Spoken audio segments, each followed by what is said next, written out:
Welcome to the Treasury Update podcast presented by Strategic Treasurer, your source for interesting Treasury news, analysis, and insights in your car, at the gym, or wherever you decide to tune in.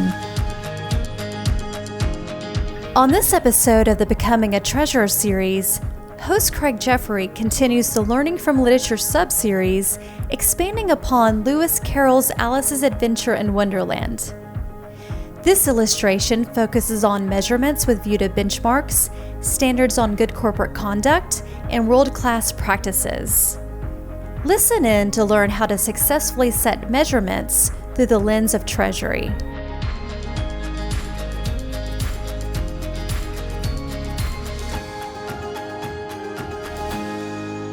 We've reached our fourth Learning from Literature episode and 14th in the Becoming of the Treasurer series.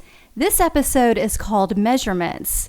You told me you are using a book we've already used. What is our quote for today?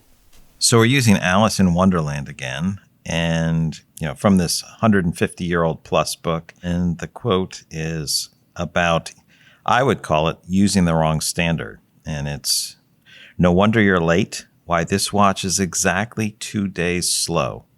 So that's the quote for today, and the discussion with the Mad Hatter.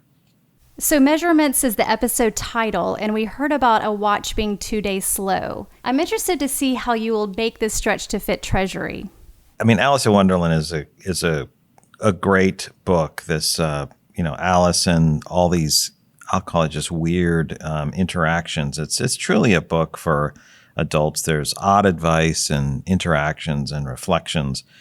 And this is curious from an intellectual standpoint, right? How is that possible, right? Your watch is exactly 2 days slow. You've heard the phrase, even a stopped clock is right twice a day. But this idea that things are exactly 2 days slow is really, I think about a measurement or a standard that you have. And there's a lot of talk about standards and measurements and do you do a good job? And we've even had podcasts on that. But this idea of measurements, I think of several things there. So we think of benchmarks. Benchmarks are comparing your company to other companies, maybe other companies in your industry or similar complexity or size. And this is a great way to get a base standard of what others are doing. And it may or may not reflect what you should be doing. When you see the dispersion of activities or results or activities, you might say, well, where in this curve do I want to sit? So benchmarks have a very, very good place, especially when something's established and running well. And there's other measurements that we would talk about as well. And I know you've heard me use the term standards of good corporate conduct and world-class practices. So I'll just describe those briefly too. Yeah, since we're stretching this literature to fit into Treasury. But the standards of good corporate conduct, we think of those as what's the minimum standard that's required, the minimal acceptable standard for good corporate conduct. You're doing less than that, that's not acceptable, it's not reasonable, it's not commercially reasonable practices. And so we need to know what's minimal. And then from world-class practices standpoint, that's like, what are the best in the business doing for this type of activity, this function, this type of control. So that's the very high standard to shoot for. Standard of good corporate conduct is the minimum.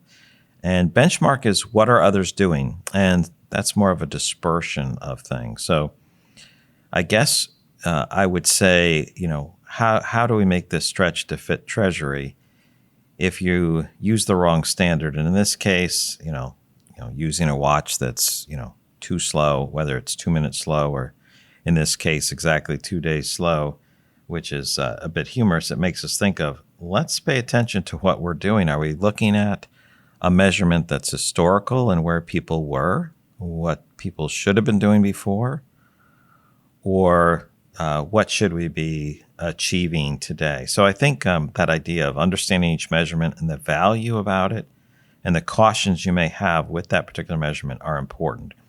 So what's the right standard to shoot for, and understanding the different measurements? That's how I'd start to answer that question. So what do you mean by wrong measurements? Can you explain that a little bit further?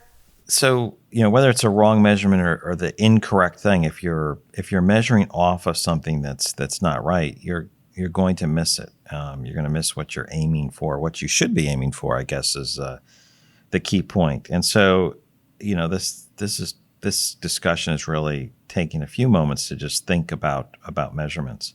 You've heard phrases like measure twice, cut once. When you're dealing with material that's going to be expensive, it takes you but a moment to make sure you're not going to be wasting material. And so there's a reasonable purpose for doing that. And while we're not talking about lumber, we're talking about valuable time that people are doing to measure things. So we do want to make sure we're using the right measurement. And maybe you've done this in your life at some point where you take, here's a board and I want all these boards cut to a particular length, and then you measure the board off the standard, and then instead of using it off the original standard, use the second board, and then you use the third board to be cut off of the standard of the second, the fourth off the third.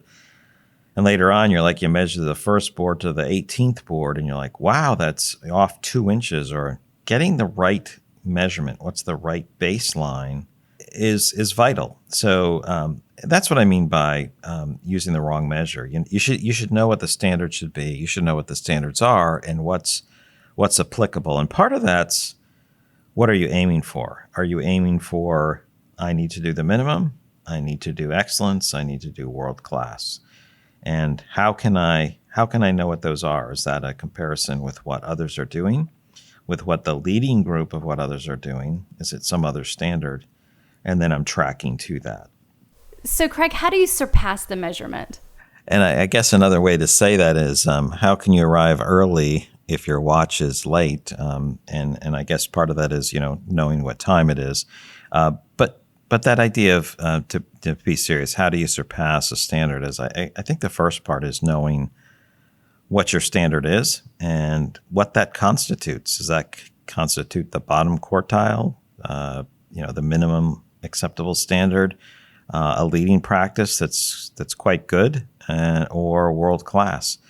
So, this idea of surpassing the standard is you've picked a measurement or you've set a measurement, and then you aim to achieve it or beat it. And, what's the reason why you want to beat it? Is it just a personal commitment to excellence? Is there value in it? An improved forecast? Is there diminishing returns? And by doing that, are you missing other targets that you're shooting for, or other standards, because you're focusing solely on one particular standard? So, there's a lot there to think about. And I don't know that I can answer all of that, but this idea of, I have a standard, I aim to meet it or improve it, and I'm going to make sure that it's worth the time and the investment, for my organization and for what I'm trying to achieve professionally too. Very good. How do you know you are setting your standards properly? I think that's this idea of setting your standards properly. I'll talk about a few things, because this idea of standards can change is not necessarily something we think about all the time.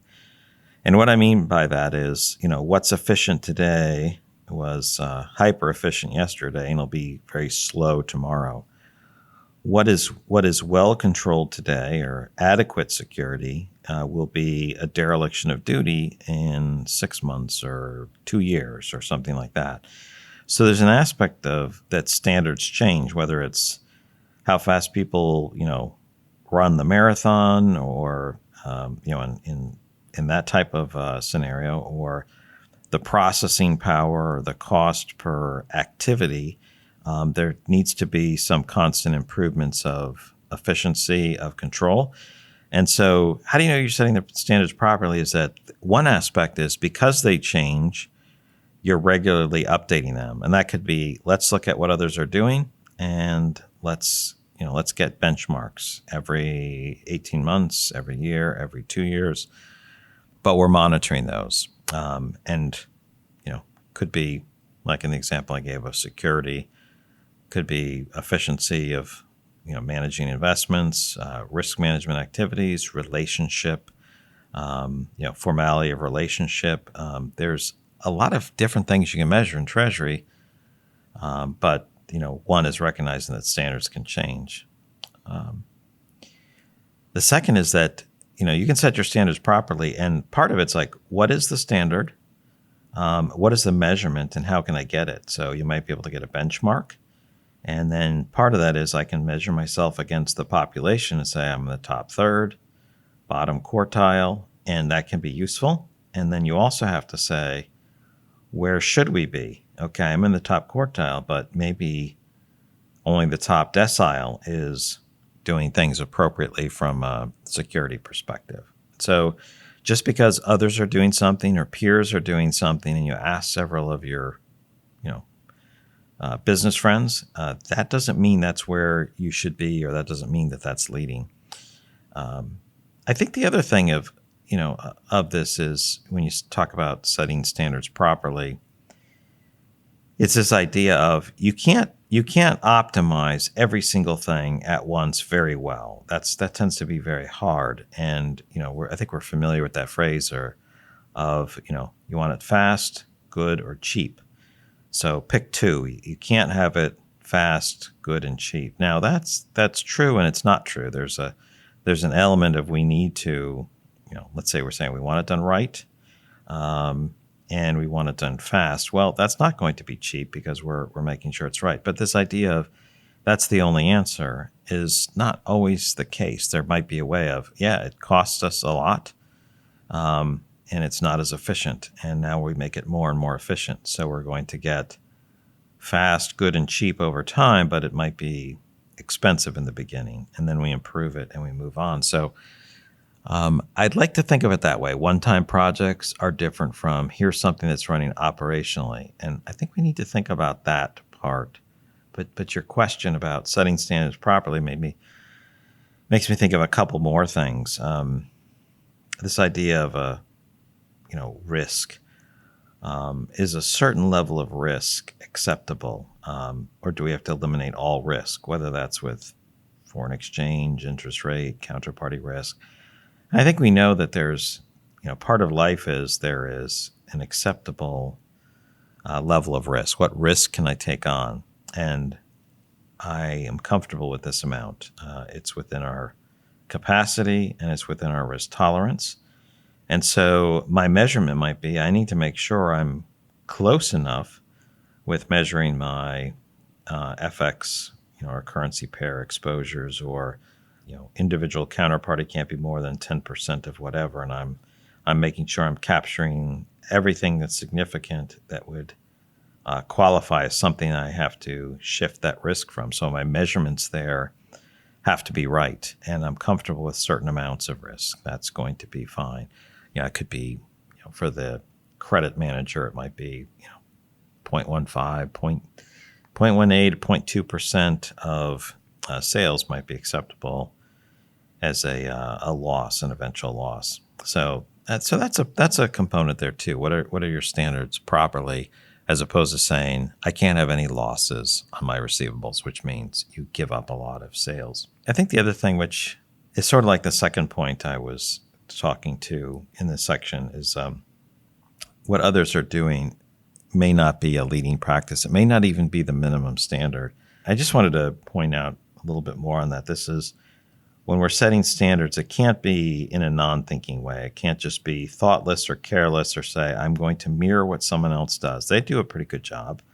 They're from a well-respected company who's, great at X. Therefore, treasury processes must be great. That is so very often not true. You can't just say they're good in one area, therefore they're good in all areas. But this idea of just mirroring what others are doing can be quite harmful. That's like the worst of taking a regular benchmark and saying, hey, this is average, that's fine. This is taking what you heard from one or two companies and say, that must be the standard, with no sense of proportion. It's measuring, if we talked about the boards, measuring the 18th board off the 17th board means there's quite a bit of variance. This is, measuring your cut off of something that's in your head, not even the 17th iteration. So it puts you in a worse type of situation. So those are some of the things about setting your standards properly, being intentional about it, figure out what you can get and what you want to achieve, and then adjusting or recalibrating the measurements from time to time, every year to 2 years, depending on what you're talking about and how much those things need to change over time, like security, for example. Yeah, those are great points and explanation. Any final thoughts? I knew you were going to ask that, so I did. You do have like some notes on some final thoughts. I did scratch a few things down because, when you think about measurements, what's one of the most famous phrases that you hear? What gets measured gets improved, right? What gets measured gets improved. And I would say that what gets measured gets improved, but the ruler you use is a determining factor on the improvement. And how close you watch what you're doing is a factor there too. So that concept of you're going to be doing measuring, make sure you have the right ruler. That's a key factor on your improvements, your level of excellence. This has been another insightful discussion on becoming a treasurer. And thanks to our listeners around the globe, we thank you for tuning in. You've reached the end of another episode of the Treasury Update podcast. Be sure to follow Strategic Treasurer on LinkedIn. Just search for Strategic Treasurer. This podcast is provided for informational purposes only, and statements made by Strategic Treasurer LLC on this podcast are not intended as legal, business, consulting, or tax advice. For more information, visit and bookmark strategictreasurer.com.